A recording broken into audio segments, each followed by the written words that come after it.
listening to Reignite, a podcast where I learn the dangers of playing ahead. I'm Frankie. And I'm Matt, a.k.a. Stormageddon. With the help of some very cool technology, the Tempest sneaks past the Ket to approach Meridian.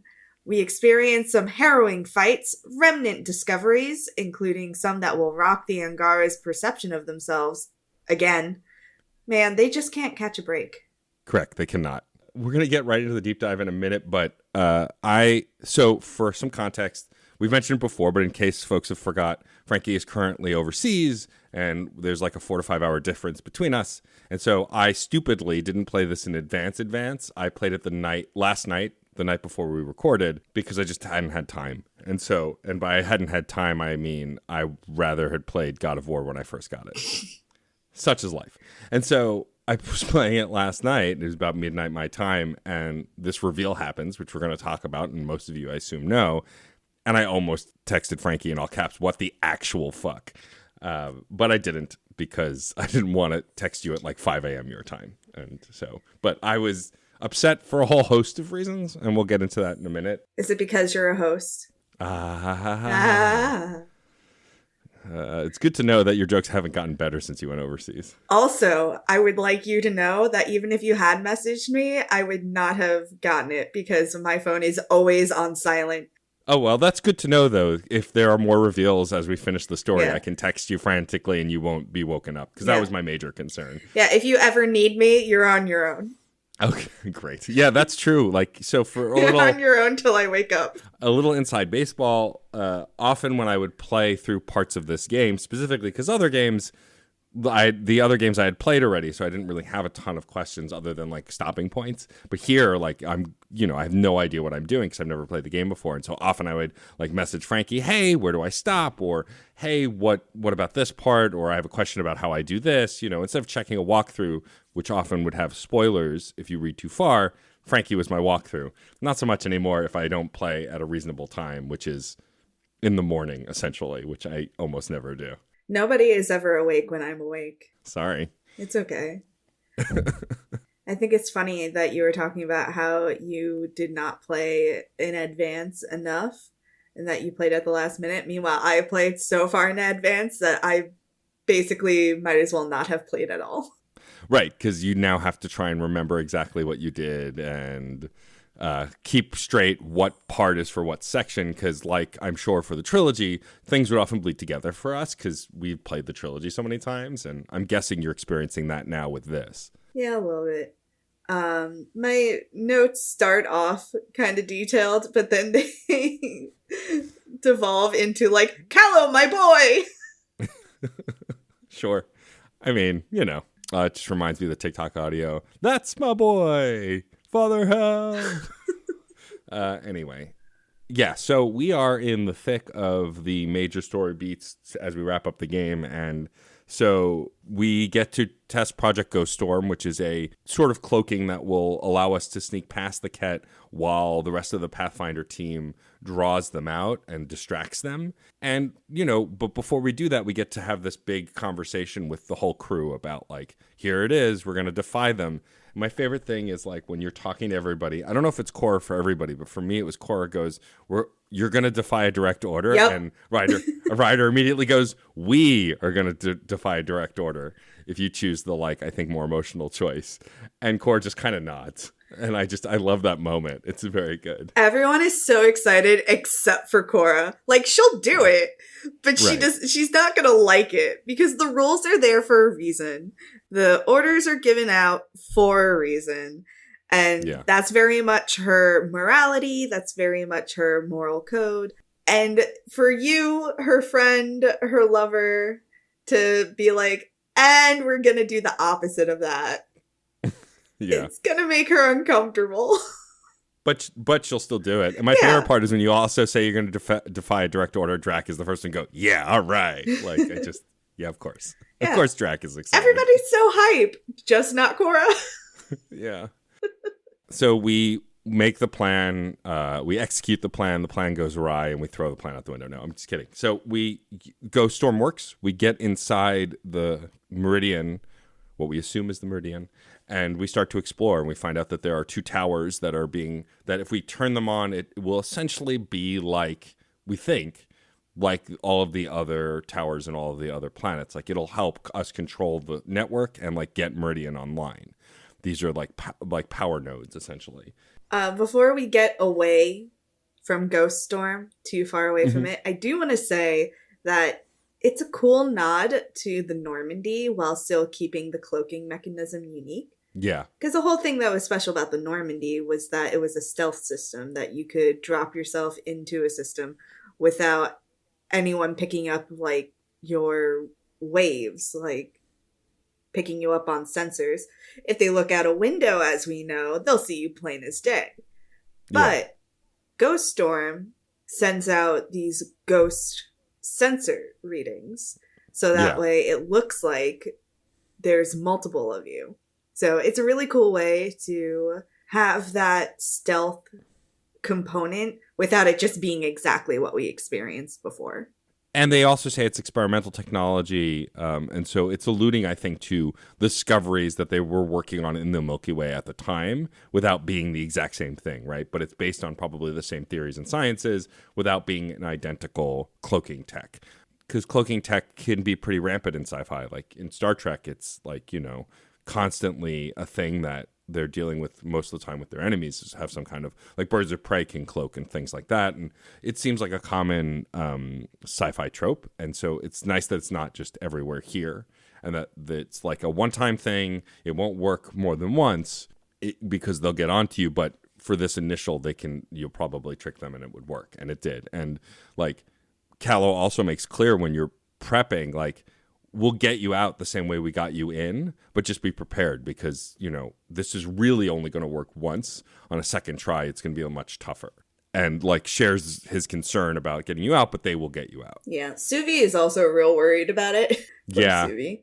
Also, I do love, like, as you're prepping, like, Callow tells you, we can't get you close enough you're going to have to jump.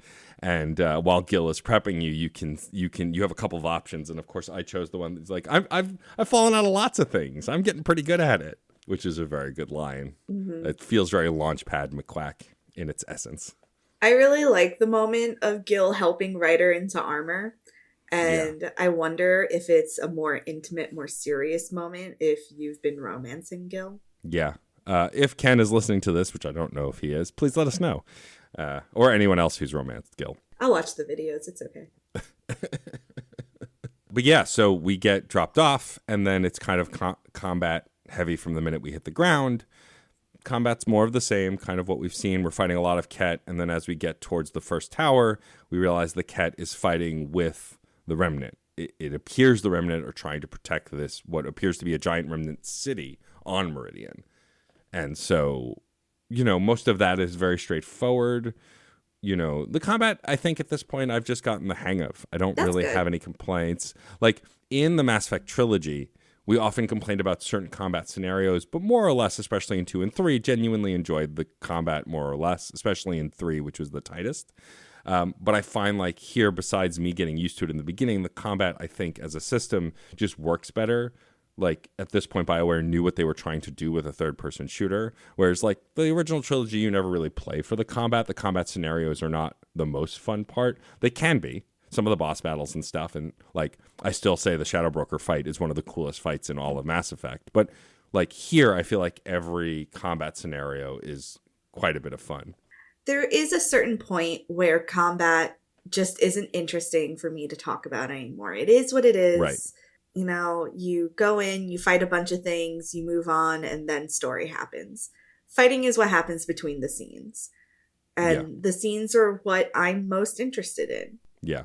And also, I find like, unlike other games, the combat isn't dynamic enough here at this point in the game to have new things to say about it, right? If you're playing a Dark Souls or an Elden Ring or like a game with a complex battle system where every boss battle is a struggle and you have to really use the mechanics to get past everything, there's interesting stories in how you defeat the boss or what strategies you use. But unless you're playing on a harder difficulty, which neither of us are, I think I'm on standard and you're on the story mode, like it becomes kind of the same which is because we want to move through to the story parts, especially for this podcast. No one's tuning in to hear our detailed strategies for how we defeated a boss. They want to hear us talk about the story. So if you did tune in because you wanted to know how to defeat a boss, I am so sorry. Yes, because we have not given you any information on that. That is just not what this is about. No, not at all. I feel bad if anybody did do that. So as we push through, we activate the first tower. That's when Sam lets us know that it does seem like there is some power drawing to a central location. And Sam, it's unclear what its purpose is, but it does seem like it would do the same things that the temples do on the planets. We get to the second tower, and we see what looks like tons of pods, but it's unclear what they are. We just see them towering up, and Ryder's like, well, we need to get to the control center. Let's see what this is about. Let's figure it out. And when you get to that point, you discover Angara in the pods. And as Sam digs through the data, you find out that the Angarans were created by the Jardin. And so we didn't discuss who we brought. I brought Cora and Drac. Did you metagame and bring Jal, or did you bring Jal because he's your boyfriend? It's not metagaming if he's your boyfriend. Fair enough. Fair enough. I bring Jal everywhere with me. He's a sweet boy. Who'd you bring besides Jal? Vetra. And so I'm sure that the check-in is similar, that we'll talk about next episode when you check in with him. But it's going to be different for me because he'll have found out the info secondhand, and then I'm talking to him instead of him finding out there. So I'm curious about his reaction while he was there, because for me, after we find it out, like, essentially Ryder more or less expresses his frustration, like, oh my God, I can't, like, this is going to crush their people. I need to talk to the Moshai and find out how we shared this information. And Cora's like, yeah, Jal is going to be absolutely crushed to find this out. We have to tell him as soon as we can, and Jal will help us decide what to do. Like, so there's this discussion about how they know their friend is going to hurt to find this out, but he doesn't know. And obviously, I'm sure he's monitoring them like everyone else is. But I'm curious what his reaction was in the moment. So Jal is already getting upset because he thinks that the Angara were being experimented on by the Jardin. Right. And he is trying to open the pods to get the Angarans out. But Sam has to talk him down and tell him these people are not alive, which is kind of a horrifying thing to hear. Right. In my notes, I say Jal is already upset about the possibility of his people being experimented on. It's about to get so much worse. My poor sweet boy. My boy. I love him. Yeah, he's upset. He doesn't really have words. Vetra is trying to comfort him as well. But there's no real resolution to how Jal feels here, because he needs time to process. He's very much a character who, like, feels what he feels in the moment, but then he goes away, he processes, and his feelings may change. They may stay the same. I think part of that also on a meta level is so you can have a similar check-in after the fact in his room, whether he was there or not, right? Because either way, they want him and Ryder to have an intimate conversation, because whether you're his friend or his lover, he is very emotional and very intimate with Ryder and very open. And they wanted to have that kind of conversation on the Tempest regardless, because we've done a lot of those kinds of check-ins with him. And so I'm interested to see how that conversation goes. I'm sure he'll be upset. I'm sure he'll have a lot to say, but I'm just curious, because one thing that this game has been very good with is when a character goes through something, which all of these characters have, right? They're all lightly seasoned with trauma.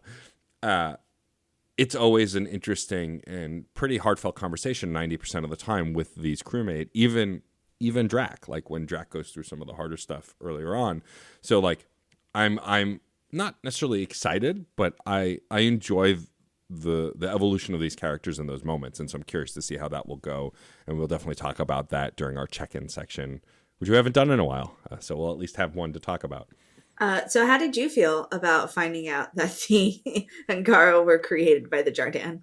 So I'm angry about it, but I don't know why. I don't know if I'm angry about it because I care about Jal and I like the character and I'm very much invested in him, or I cannot decide if it's a shock value for the sake of shock value, bad writing reveal, or if it's actually a good reveal. Like, it is on par with the Sovereign reveal, right? Up until the minute we talk to Sovereign, we think he's just a ship being controlled by Saren.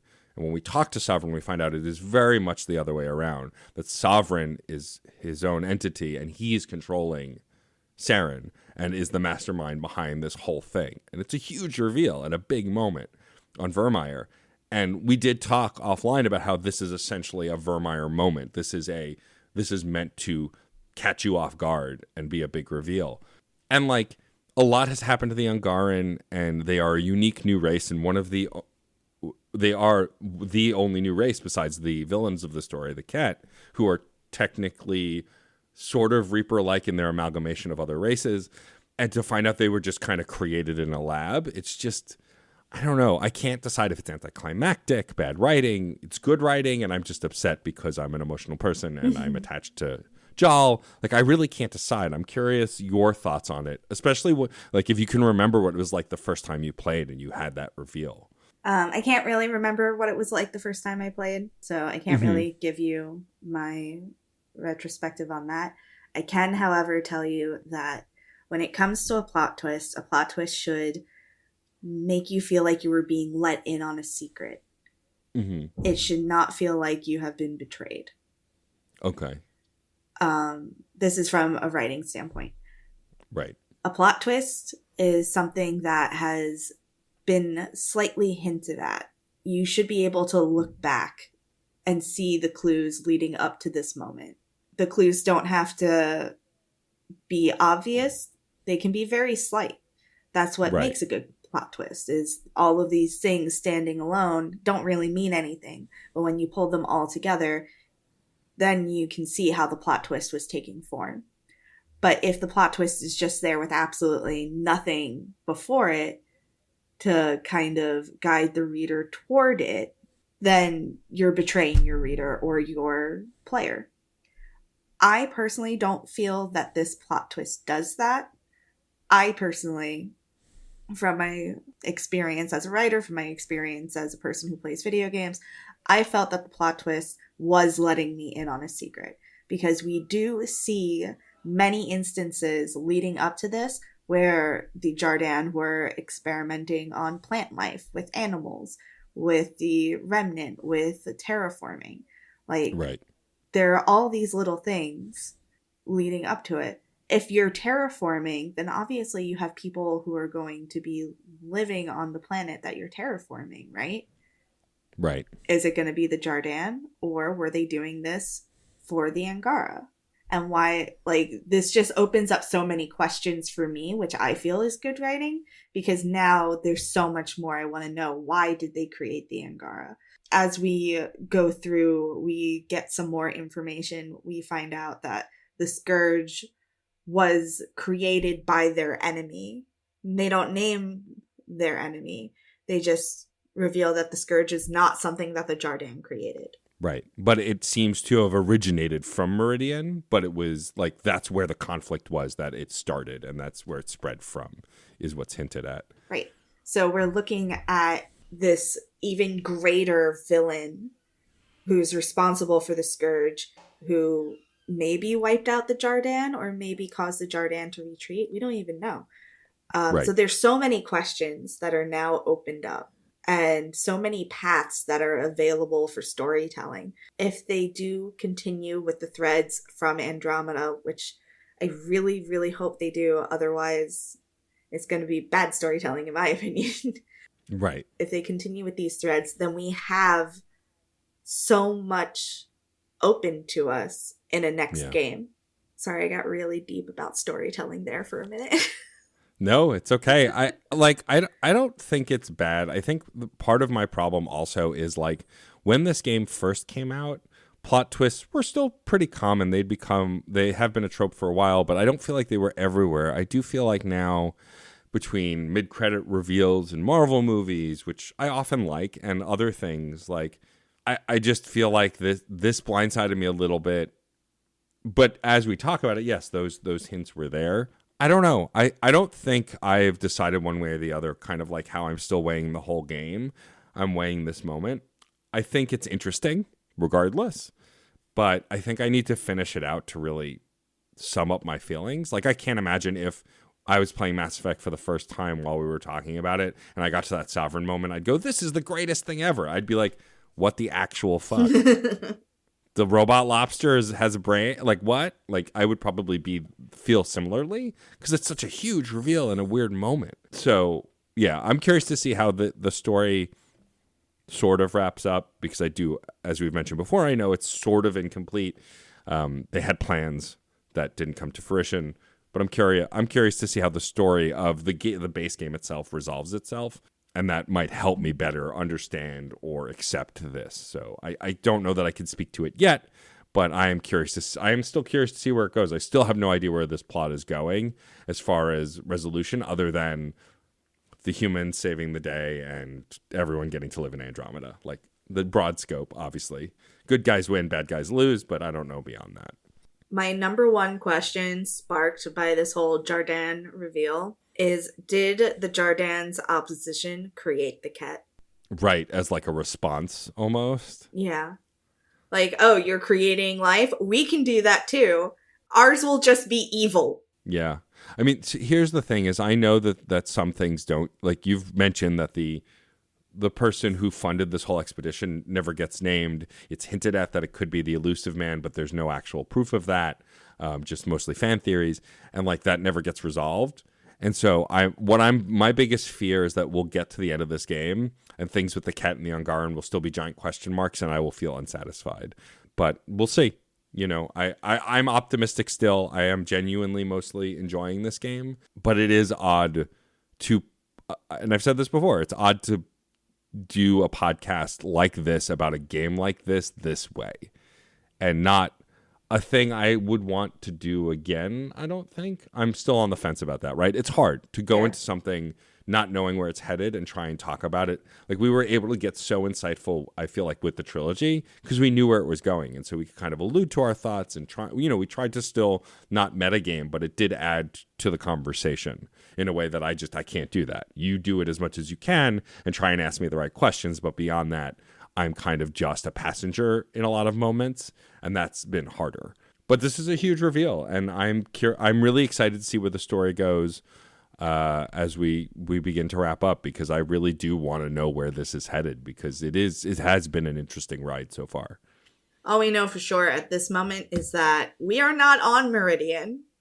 No, yes. So after the giant bomb that they drop with that, we find out that the Meridian is this orb that was within the center of the city that the Jardin shipped out into space to protect it from their enemies. And we think we can find it, but we're not sure. And so we have Sam scrub all the information. But as we are also coming to this realization, the Ket also figure out what's going on and have come to attack us and are coming to destroy us. And so Ryder decides, well, if I can control some of this tech, I can control an entire city of this tech. Let us light up the cannons and fight back. And so you get to see the entire city of what we thought was Meridian, this remnant city, light up. The cannons come online and start attacking and then ultimately destroy the Ket ship. And it's pretty cool. It's a pretty cool scene to see, like, all of the lights and the LED kind of like light brighten as you take control of an entire floating city. It's so cool. It's the coolest fucking thing. Yeah. It's really neat. To be at the center of that network and to wield that much power. And, like, they could have easily been like, well, we should figure out a way to utilize this. But they don't. They use it to survive, and then they escape, and then they leave. And then we get to have one of the most satisfying conversations in the history of the game with our good friend Tan. We almost get an apology from him, sort of. When we get back to the ship, we call Tan, and Tan expresses his displeasure in us defying a direct order, and then tells us we were right. And you know what? Even from Tan, it's always satisfying to hear someone say to you, you were right. And we were. And has agreed to back us on the true search for Meridian. And once again says that everything on the Nexus is at our disposal to find out where the Meridian went. And that our hunch was right. Fuck you, Tan. You need to stop reading my notes, Matt. What? Why? Because my notes say, fuck you, Dan. I was right. fuck tan and fuck the elusive man, I think are things I can psychically pick up regardless.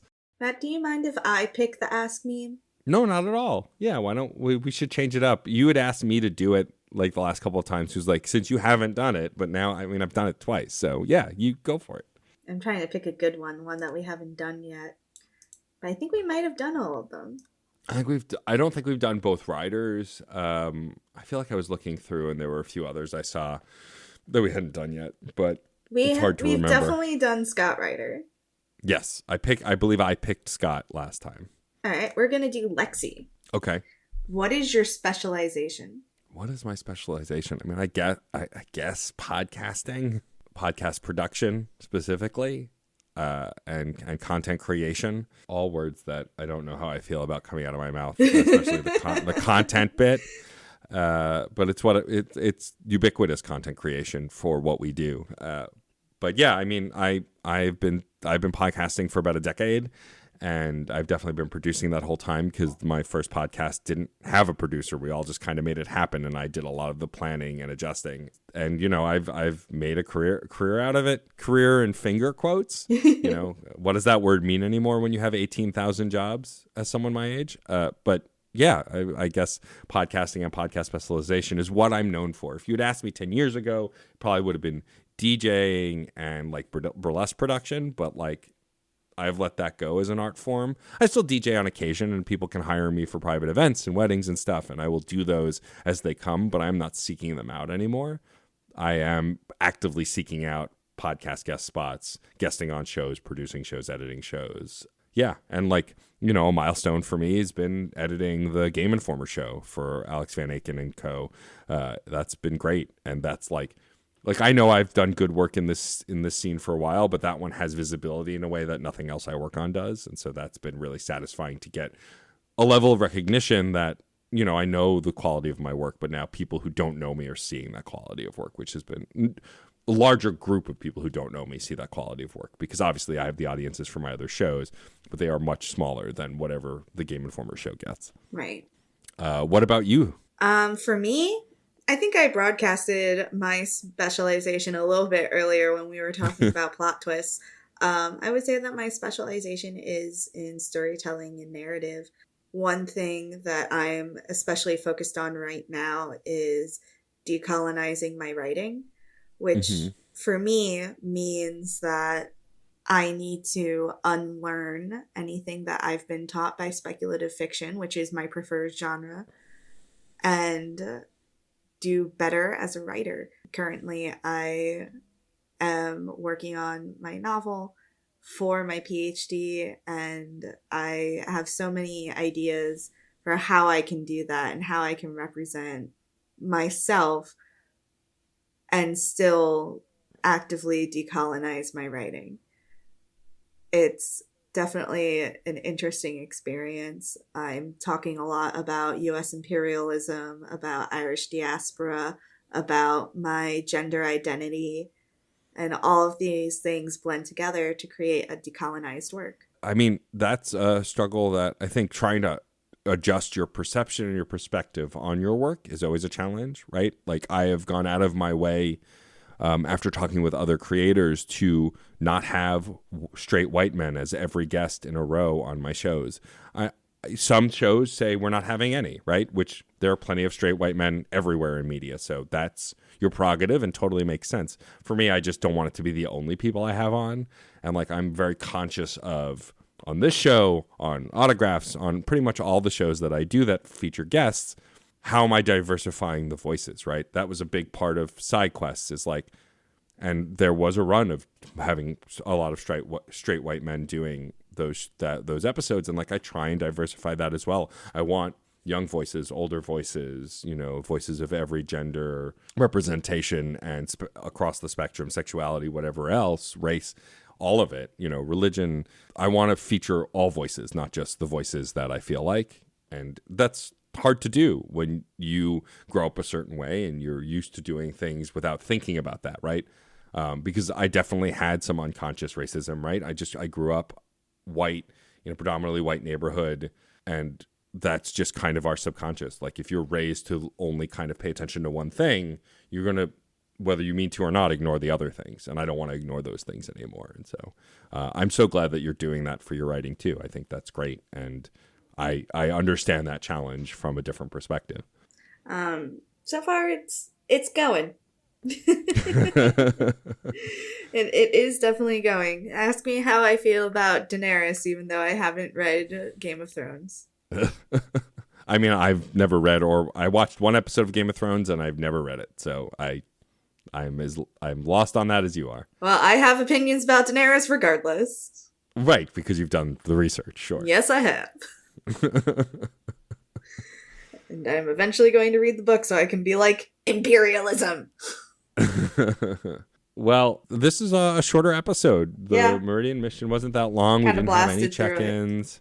Yeah. But I think most of the episodes through the end of the season are going to be on the shorter side until we get to the epilogue, because there'll be a lot more to dive into in that.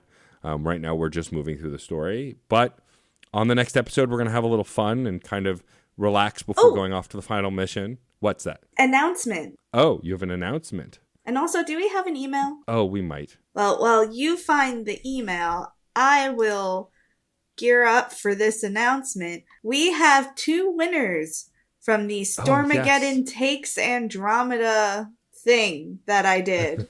I was going to say sweepstakes, but it wasn't that. We have 2 winners, and I have their names. They are Paul and Connor. We have your contact information. We'll reach out to you. So if you have an idea of something that we talked about in previous Fandom Corners, definitely let us know about that. But we will put together a fun little Reignite Mass Effect fan bundle for you, for both of you. You tied in your points. Thank you, everyone, for participating. It was a lot of fun.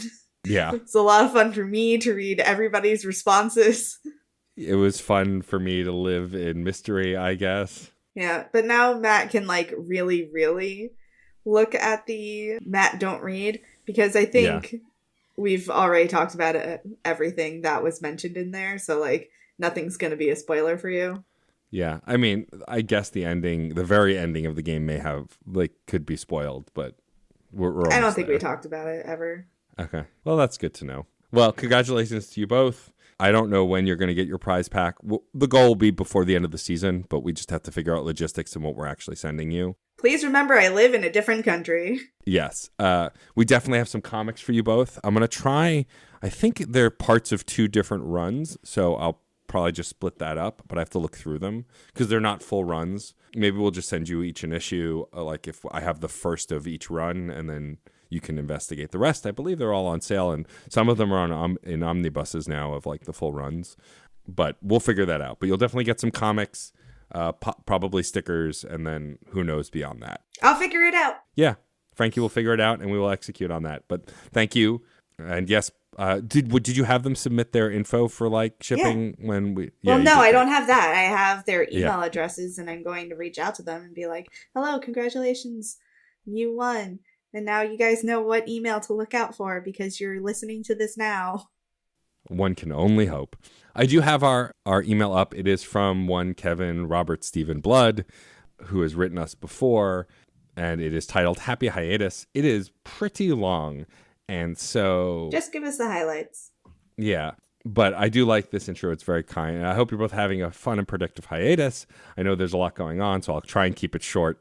LOL is me saying LOL that although this might be shorter than previous emails. Just had a couple of questions for Matt, well wishes for Frankie, and some spoiler-free Andromeda thoughts, and a couple of recommendations. First, I wanted to agree with the fan who wrote in recently, if I remember correctly, named Kyle. I think one of the best aspects of Reignite is how LGBTQ plus friendly you are. I don't think I'm fully non-binary, whatever that means exactly. Been there, get it. But am certainly gender nonconforming, and I'm very open, and it's just a very open and healthy environment you're fostering on the pod. Did my nails in N7 style recently and took a picture just for you too. So, and we saw, like, the picture is very cool. I love the design on your nails, and thank you for sharing that. We try and foster a comfortable and open community for everybody, and so it's nice to hear that you feel that way. So thank you. I also love your cat. Yes, your cat is very cute. Second, I wanted to congratulate Matt on the new puppy. I'm a cat person through and through, and I don't think I'll ever have a dog myself, but pets are the best family, and he's very cute from what I've seen on socials. My question is whether or not he's named after Milo and Otis, despite being quite problematic. It's still one of my favorite childhood films. He is not named for Milo and Otis. The adoption agency originally named him Otis Redding, but I had hesitation about naming my dog after a very real person of color who lived. It just felt weird to me. So Otis is a holdover from that name. And then Storm is our last name. And Hakelev, which we've posted, is Hebrew for the dog, which is just a joke. He's Otis the dog, but in Hebrew. So that's where Otis's name comes from. And he also congratulates me on turning 40 soon. Thanks. I feel old. I'm not really celebrating that. I wanted to know if there are any Steam Deck games you recommend. We got one last week, and I played a little Into the Breach and Mini Motorways. My broad recommendation is play indie games on it. I tried playing Elden Ring on it, and it ran for about 45 minutes before the battery died. It didn't run well. AAA games are harder to play on it. Older games are great. I've been playing Persona 4 on it, though I've stopped recently. The Legendary Edition, since you're a Mass Effect fan, the Legendary Edition runs great on it with some tweaking, but most of that tweaking you can find online. I think that it's a great way to play the original trilogy. I'm curious if Andromeda would actually work on it as well. I imagine it would, since the original trilogy works on it, so might be worth it. But and if you want some recommendations of indie games, Shovel Knight Dig is really great. I love Citizen Sleeper. Tunic, if you like Zelda and like challenging games, Tunic is an incredible game, and the main character, the little fox, is very cute. So I highly recommend it. That one above and beyond anything else for the Steam Deck. Let me read this one. Okay. Third, Frankie definitely deserves some congratulations on the huge move to grad school in Northern Ireland. Very cool, and I'm sure very stressful and expensive. My mother is an author, and while I haven't been reading as much recently, my wife and I are both English lit majors. Would love to read a short story you're particularly proud of. No expectations, but if you're a postcard person, and then address for me to send a postcard, which I might if I have the energy to actually go to the post office. I might hit you up with that. But if you do want to read something that I've written, keep your fingers crossed, because I did submit a short story, a short piece of fiction to a magazine called Lucent Dreaming. So keep your fingers crossed for me, because if I get accepted, I get paid for writing. Yay! Yay! Also, Kevin gives us so many thoughts on Andromeda, and we really, really do appreciate them, but we're going to gloss over them because it is a long email, and we adore you. We love getting your long emails. We just don't love reading them out loud. Yeah, and we do read every email we get. Long, short, doesn't matter. But thank you for sharing your thoughts. And also thank you for the It's Always Sunny Mass Effect memes. Yes, they were very good. They're very funny. I'll have to post, when this episode comes out, I will try and remember to post my 4 favorites, because I don't remember how many you sent. I think 7. You maybe only sent us 3. So how did you get 4? Because there are 7 photos attached. We will post those memes on our socials, so folks can see them, but they are very good. But yeah, please send us your thoughts, concerns. Also, we are going to do an epilogue episode at some point where that will mostly be about my thoughts on the game. Frankie's, of course, as well, but my thoughts as a first-time player. And we would be happy to answer questions, concerns, things that you're thinking about. We might grab some stuff from this to talk about as well, because I think that episode is going to be an open conversation with the community, as previous ones have been. But much love to you, Kevin. Thank you for sending us all this, and as always, for writing in. We appreciate it. I send you a heart. And yeah, and I jokingly said this will be on the shorter side, but everything is padding, right? No. Thank you again for writing us. Please, if you have, we're about to tell you where to send emails, but please write us your thoughts and concerns. You can reply to our tweets. You can post on Facebook, though we both check that a lot less. We want to hear from y'all, so please keep that stuff coming. It always brightens our day. Hey, Matt, you know what we both need? What do we both need? A movie night. Ugh. I joke, but yeah, we're heading into our Citadel DLC of the game. We're heading into movie night and a date night. It's going to be a fun wrap-up of that side mission and maybe talking some other side missions as we move towards the end of the game. If you like what you heard here, follow us on social media. We're at ReignitePod on Twitter, Tumblr, and Instagram. Facebook.com/reignitepod, or you can send us an email at reignitepod@gmail.com. You can also find me on Twitter at FrankieBWrites and Matt at DJ_Stormageddon. Don't forget to rate, review, and subscribe on your favorite podcatcher if you can. It helps us get seen so other people can find us. We're also members of the Certain Point of View podcast network. You can visit certainpov.com to find more nerdy podcasts, each with a unique point of view. You can also find a permanent invite link to our Discord server on the website and join in the conversation about this show and many other shows we have on the network. Please join our Discord community and chat with us. It's been a lot of fun. We've been talking a lot of video games lately. November/December is a dearth of video game releases, and so there's been a lot of conversations about that. We've been talking about books and other things. As of when this comes out, it'll actually have been several weeks since, but we have been talking about the recent passing of Kevin Conroy, who we all miss, who was the Batman in most of our hearts. Yeah, we just kind of chat together and bond and hang out. It's a really great, awesome, open community. If you like the community of this podcast, it's a lot more of that with varying topics of discussions. Personal plugs. I still have nothing. You can read my fanfic over on Archives of Our Own, username iHoardLibrarians. I live in another country, so I don't have time for projects. Yeah, that's fair.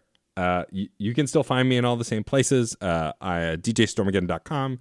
We mentioned our Twitters before, but who knows if Twitter will even exist by the time you hear this episode. So, but we are very reachable in a lot of other places as well. But the best place to find everything that I do, again, is DJStormageddon.com. You want to buy some merch, you want to send me a photo of you with that merch, I will feature it on my socials. I love seeing people pick up that stuff. The mugs are pretty awesome. Yeah, that's really it. Nothing new to report quite yet, though I am working on some cool stuff that I can hopefully talk about soon. We'd like to thank Red Spinks for our It's Okay to Be a Marshmallow t-shirt on Redbubble, featuring our favorite marshmallow, Kaden Alenko, though Jal is a close runner-up. You can find more of Red's work at Chaos Does Art on Instagram. We'd also like to thank Carter's husband for more amazing t-shirt designs that you can find through certainpov.com or on the Certain POV Teespring. Thank you to David Boyle for redesigning our logo like a champ. And finally, thank you to JT Music and Andrea Storm Caden for our new theme music. I'm Frankie. And I am Matt, a.k.a. Stormageddon. Good luck, Pathfinders.